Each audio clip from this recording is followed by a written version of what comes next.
दोस्तों, hair fall के बारे में जब भी बात होती है और हार्मोनल हेयर लॉस की जब खासकर बात होती है तो नाम आता है DHT का।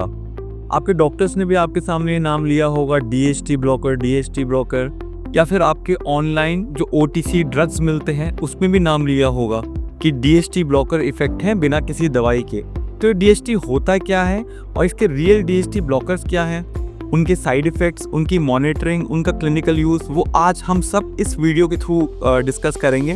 तो दोस्तों, DHT होता है डाईहाइड्रोटेस्टोस्टेरॉन। तो इसमें एक वर्ड आपको बहुत जाना पहचाना लगा, टेस्टोस्टेरॉन। तो ऑब्वियसली ये टेस्टोस्टेरॉन से डिराइव्ड है। टेस्टोस्टेरॉन से DHT बनता है 5 अल्फा रिडक्टेज एंजाइम के थ्रू।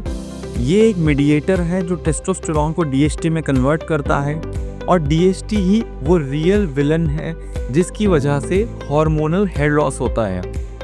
हमारे जो फॉलिकल्स हैं उस पर मेनली 5 अल्फा रिडक्टेज टाइप 2 होता है। 2 तरह के ये एंजाइम होते हैं, टाइप 2, टाइप 1। फॉलिकल्स पे मेनली टाइप 2 रहता है।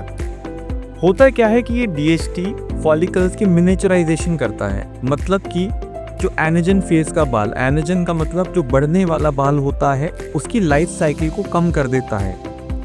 अगर बाल ज़्यादा लंबा ग्रो नहीं कर पाएगा तो बाल पतला होगा और जल्दी झड़ जाएगा। इसी तरह से धीरे धीरे करके बाल कम होते चले जाते हैं। ये जो DHT ब्लॉकर हैं मेनली फिनेस्ट्राइड और ड्यूटेस्ट्राइड के नाम से आते हैं।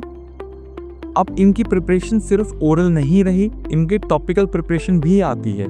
मतलब लगाने वाली मिनॉक्सिडिल के साथ कॉम्बिनेशन में आता है फिनेस्ट्राइड का, और मार्केट में अब नई फॉर्मुलेशन आने लगी है जिसमें प्लेन ड्यूटेस्ट्राइड भी रहता है। DHT ब्लॉकर सिर्फ ड्यूटेस्ट्राइड और फिनेस्ट्राइड नहीं, स्पाइनोलेक्टोन और साइटोपेनॉन एसीटेट भी रहते हैं जो mainly female pattern hair loss में यूज किया जाता है। कुछ और सॉल्ट्स भी हैं जो DHT ब्लॉकिंग एक्टिविटी को ऑगमेंट कर देते हैं, जैसे कि कीटोकोनाजोल। आपका शैम्पू जो आपके डर्मेटोलॉजिस्ट आपको प्रिस्क्राइब करते हैं, कहीं ना कहीं वो आपके मिनॉक्सिडिल और ड्यूटेस्ट्राइड के एक्शन को ऑगमेंट कर देता है। फिर आपने शायद ये भी नाम सुने होंगे, सॉ पाल्मेटो एक्सट्रैक्ट। ये यूज होता है मेनली OTC प्रोडक्ट्स में, ओवर द काउंटर प्रोडक्ट्स में। फिनेस्ट्राइड जो है वो 1 mg की स्ट्रेंथ में आता है, ड्यूटेस्ट्राइड 0.5 mg की स्ट्रेंथ में आता है। Finasteride mainly type 2 5 alpha reductase को इनहिबिट करता है, थोड़ा स्पेसिफिक होता है, और ड्यूटेस्ट्राइड दोनों को इनहिबिट करता है, टाइप 1 और टाइप 2 5 अल्फा रिडक्टेज को। तो थियोरेटिकली तो ड्यूटेस्ट्राइड के साइड इफेक्ट्स होने के चांस हल्के ज़्यादा रहते हैं। इनका जो इफेक्ट होता है वो 3 to 4 मंथ्स के बाद अपीयर होना शुरू होता है और कंप्लीट होता है 1 ईयर पे। तो आप एंग्शियस ना हो, एंग्जाइटी ना लें कि आपके हेयर लॉस रुक क्यों नहीं रहा है, क्योंकि आंसर उसका मैंने बता दिया है आपको। 3 से 4 महीने एक्शन होने में लगते हैं और 1 साल का टाइम लगता है उसको फुल इफेक्ट दिखने में। मतलब कि जब आप DHT ब्लॉकर को खाना या लगाना शुरू करते हैं, उसका मेन इफेक्ट आने में ऑलमोस्ट 1 साल का टाइम लग जाता है। इनसे होने वाले साइड इफेक्ट मेनली सेक्सुअल होते हैं, जैसे कि डिक्रीज लिबिडो।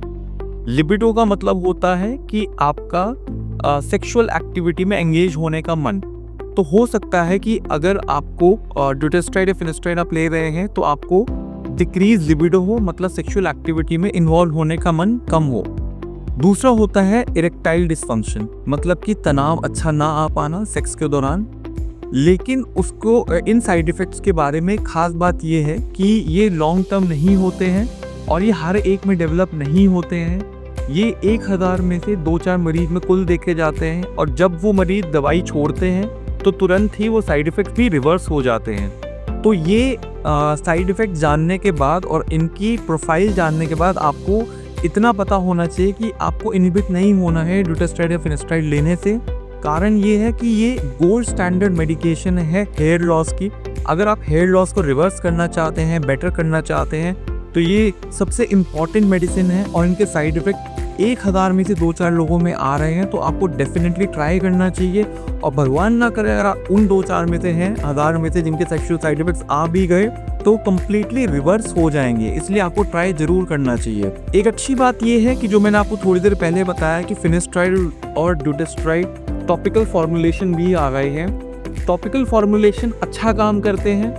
ये अभी बहुत अच्छी स्टडीज़ अभी तक नहीं हुई हैं कि कितना परसेंटेज बेटर है ओरल टॉपिकल से या फिर टॉपिकल ओरल थे, बट टॉपिकल का रोल क्लियरली है कि आप टॉपिकल अगर फिनेस्ट्राइड और डुटास्ट्राइड लगा रहे हैं तो अच्छा इफेक्ट करती है स्कैल्प के DHT की एक्टिविटी को रोकने में। तो दोस्तों ये था सब DHT ब्लॉकर्स के बारे में।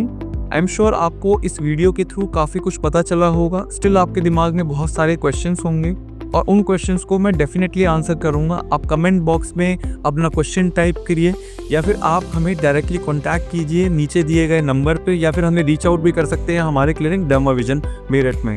Thank you.